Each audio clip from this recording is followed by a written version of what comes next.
प्यारे दर्शकों नमस्कार। तारीख है आज 4 जुलाई 2026, दिन शनिवार, हिंदी तिथि आषाढ़ महाकृष्ण पक्ष चतुर्थी। आइए नजर डालते हैं हमारे प्यारे राज्य हिमाचल प्रदेश की तमाम बड़ी खबरों पर।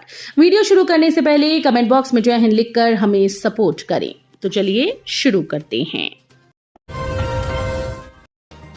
अरोली बना हिमाचल का पहला पूर्ण सीसीटीवी निगरानी वाला विधानसभा क्षेत्र। डिप्टी सीएम ने आईना केंद्र का किया उद्घाटन। ऊना जिले का हरोली विधानसभा क्षेत्र हिमाचल प्रदेश का पहला पूर्ण सीसीटीवी निगरानी वाला विधानसभा क्षेत्र बन गया है। उप मुख्यमंत्री मुकेश अग्निहोत्री ने शुक्रवार को 5.5 करोड़ रुपए की लागत से स्थापित अत्याधुनिक कमांड एंड कंट्रोल सेंटर आईना का लोकार्पण किया। मिनी सचिवालय स्थित डीएसपी कार्यालय में स्थापित यह सेंटर आधुनिक और तकनीक आधारित स्मार्ट पुलिसिंग की दिशा में एक महत्वपूर्ण पहल है। उप मुख्यमंत्री ने कहा कि हरोली में अपराध की मंशा से आने वाला कोई भी व्यक्ति अब कानून की नजर से नहीं बचेगा। संपूर्ण विधानसभा क्षेत्र के 60 महत्वपूर्ण व संवेदनशील स्थानों पर स्थापित 195 सीसीटीवी कैमरों के माध्यम से 24 घंटे निगरानी रखी जाएगी।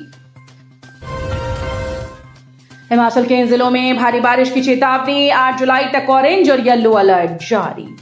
हिमाचल प्रदेश में मानसून की पहली बारिश में भारी नुकसान हुआ। इस बीच मौसम विभाग ने 8 जुलाई तक प्रदेश के कई जिलों में भारी बारिश का ऑरेंज और येलो अलर्ट जारी किया। मौसम केंद्र के मुताबिक 4 जुलाई को सोलन व सिरमौर और 5 जुलाई को कांगड़ा, मंडी, शिमला, सोलन व सिरमौर में बारिश का येलो अलर्ट जारी किया गया, जबकि 6 और 7 जुलाई को पूरे प्रदेश में भारी बारिश का ऑरेंज अलर्ट जारी किया गया है। 31 जुलाई तक मक्का व धान की फसल का कराएं बीमा। हिमाचल सरकार ने किसानों से की अपील। हिमाचल प्रदेश सरकार ने किसानों से प्राकृतिक आपदाओं से होने वाले नुकसान पर फसल बीमा का लाभ लेने के लिए 31 जुलाई तक खरीफ मौसम के मक्का और धान की फसल का बीमा कराने की अपील की। सरकार ने कहा कि सूखा, बाढ़, जलभराव और ओलावृष्टि जैसी प्राकृतिक आपदाओं से फसल को होने वाले नुकसान की भरपाई के लिए शुरू की गई प्रधानमंत्री फसल बीमा योजना का लाभ मौजूदा खरीफ सीजन में भी लिया जा सकता है। इस योजना के तहत मक्का और धान की फसलों का बीमा किया जा रहा है।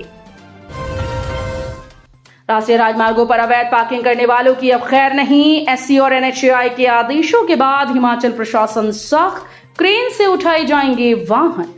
हिमाचल प्रदेश प्रशासन ने उच्चतम न्यायालय और भारतीय राष्ट्रीय राजमार्ग प्राधिकरण एनएचएआई के निर्देशों का पालन करते हुए राष्ट्रीय राजमार्गों पर अवैध रूप से वाहन खड़े करने वालों के खिलाफ अब कड़ी कार्रवाई की जाएगी।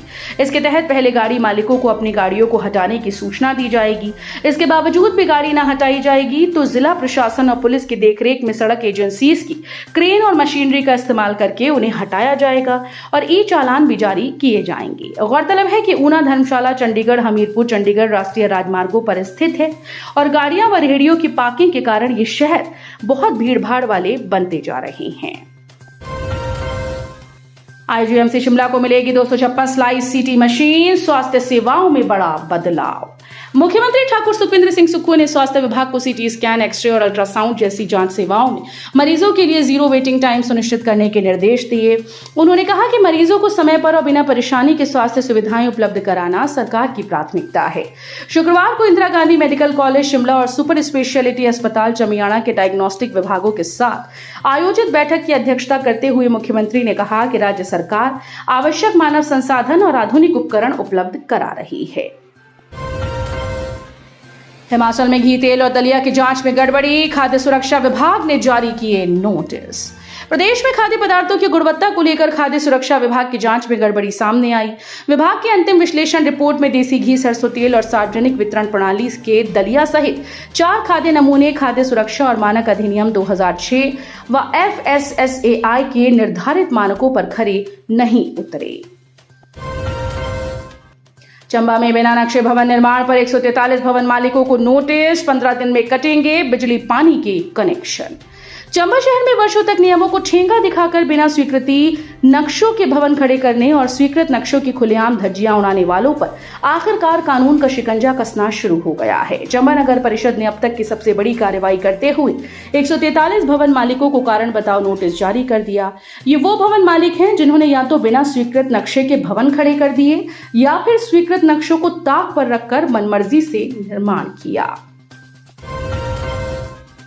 सीएम सुक्खू को दी थी जान से मारने की धमकी, आरोपी गिरफ्तार। हिमाचल प्रदेश पुलिस ने सोशल मीडिया पर मुख्यमंत्री सुखविंदर सिंह सुक्खू के खिलाफ अपमानजनक बातें करने और जान से मारने की धमकी देने के आरोप में शुक्रवार को हमीरपुर जिले से एक व्यक्ति को गिरफ्तार कर लिया। पुलिस ने बताया कि भगोट गांव निवासी आरोपी रजनीश को अदालत में पेश किया गया, जहां से उसे 4 दिन की पुलिस हिरासत में भेज दिया गया। बुधवार को शिवनगर निवासी विश्व शर्मा ने पुलिस में शिकायत दर्ज कराई थी कि एक व्यक्ति के सोशल मीडिया अकाउंट से साझा किए गए वीडियो में मुख्यमंत्री के खिलाफ अपमानजनक भाषा का इस्तेमाल किया गया है और उन्हें जान से मारने की धमकी दी गई है। हिमाचल की इस पंचायत ने पहली ग्राम सभा में लिए बड़े फैसले। नशे के कारोबार में संलिप्त मिले तो बंद होंगी सरकारी सुविधाएं। हिमाचल प्रदेश के जिला हमीरपुर के बमसन ब्लॉक टोनी देवी की ग्राम पंचायत करियाली ने अपनी पहली ही ग्राम सभा में कई कड़े और ऐतिहासिक फैसले लिए। नवनिर्वाचित प्रधान शुभम राणा की अध्यक्षता में 3 जुलाई को आयोजित इस बैठक में नशे, ग्रामीण सुरक्षा और सामाजिक व्यवस्था सुधारने को लेकर अहम प्रस्ताव पारित किए गए। इस दौरान ग्रामीणों ने एकमत से पंचायत के फैसलों का समर्थन किया। ग्राम सभा में युवाओं में बढ़ते चिट्टे के नशे को लेकर गहरी चिंता व्यक्त की गई। पंचायत ने चिट्टे के खिलाफ जीरो टॉलरेंस नीति अपनाते हुए सख्त फरमान सुनाया। प्रस्ताव पारित किया कि यदि पंचायत का कोई भी व्यक्ति या युवा चिट्टे जैसे खतरनाक नशे के कारोबार में संलिप्त पाया जाता है तो उसे सरकार और पंचायत की तरफ से मिलने वाली सभी सुख सुविधाओं से हाथ धोना पड़ेगा। शाहपुर कॉलेज को मिली बीवीओसी हॉस्पिटैलिटी एंड टूरिज्म की सौगात। अगले सत्र से शुरू होंगी कक्षाएं। शाहपुर विधानसभा क्षेत्र के युवाओं के लिए उच्च शिक्षा और रोजगार के क्षेत्र से एक बेहद अच्छी खबर सामने आई। अब यहाँ के युवाओं को व्यावसायिक शिक्षा हासिल करने के लिए बड़े शहरों की ओर पलायन नहीं करना होगा। विधायक और उप मुख्य सचेतक केवल सिंह पठानिया के विशेष प्रयासों से राजकीय महाविद्यालय शाहपुर को आगामी शैक्षणिक सत्र से B Voc hospitality and tourism पाठ्यक्रम की बड़ी सौगात मिली है। हिमाचल में नसबंदी के बाद भी प्रेगनेंसी के बड़े मामले, 14% हुई बढ़ोतरी। रिपोर्ट में सामने आई खामियां। प्रदेश में परिवार नियोजन कार्यक्रम पर राष्ट्रीय स्वास्थ्य मिशन की आंतरिक रिपोर्ट ने गंभीर सवाल खड़े कर दिए। रिपोर्ट के अनुसार राज्य में नसबंदी फेल होने के मामलों में 1 साल के भीतर करीब 14% की बढ़ोतरी दर्ज की गई। वित्तीय वर्ष 2024-25 में ऐसे 21 मामले सामने आए थे, जबकि 25-26 में संख्या बढ़कर 24 हो गई है। बाथरूम में घुसा तेंदुआ, महिला ने बाहर से दरवाजा बंद कर लगाई कुंडी। हिमाचल प्रदेश के सोलन जिले के कसौली गांव में शुक्रवार तड़के उस वक्त सनसनी फैल गई जब एक तेंदुआ मकान में बने बाथरूम में घुस गया। तेंदुए की दस्तक से पूरे इलाके में दहशत का माहौल बन गया। हालांकि घर की एक महिला सदस्य ने मुस्तैदी और साहस दिखाते हुए तेंदुए को बाथरूम में बंद कर दिया। जानकारी के अनुसार शुक्रवार तड़के जब परिवार की एक महिला सदस्य बाथरूम का उपयोग करने गई तो उन्हें अंदर से किसी जंगली जानवर के गुर्राने की तेज आवाज सुनाई दी। महिला ने घबराने के बजाय गजब का हौसला दिखाया और तुरंत बाथरूम का दरवाजा बाहर से लॉक कर दिया। देवदार के घने जंगल, 3 वाटरफॉल और पारंपरिक स्वाद पर्यटकों को लुभाता है। खूबसूरती से सराबोर हिमाचल का जाना गांव। देवदार के घने जंगलों के बीच बहते झरने मन को मोह लेते हैं। स्थानीय व्यंजनों का स्वाद तो सोने पर सुहागा। हम बात कर रहे हैं हिमाचल प्रदेश में कुल्लू जिले के जाना गांव की। ये छोटा सा गांव जाना वाटरफॉल के नाम से भी जाना जाता है।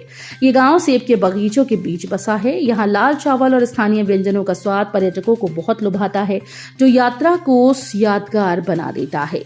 कुल्लू से 35 किलोमीटर की दूरी पर स्थित जाड़ा वाटरफॉल में 3 झरने हैं। यहाँ की वादियां प्राकृतिक सुंदरता का एहसास करवाती हैं। पहाड़ पर दूर बसे इस गांव की ठंडी हवा मन को शांति देती है। नगर से जाना गांव 12 किलोमीटर दूर है और गांव से जाड़ा वाटरफॉल 300 मीटर।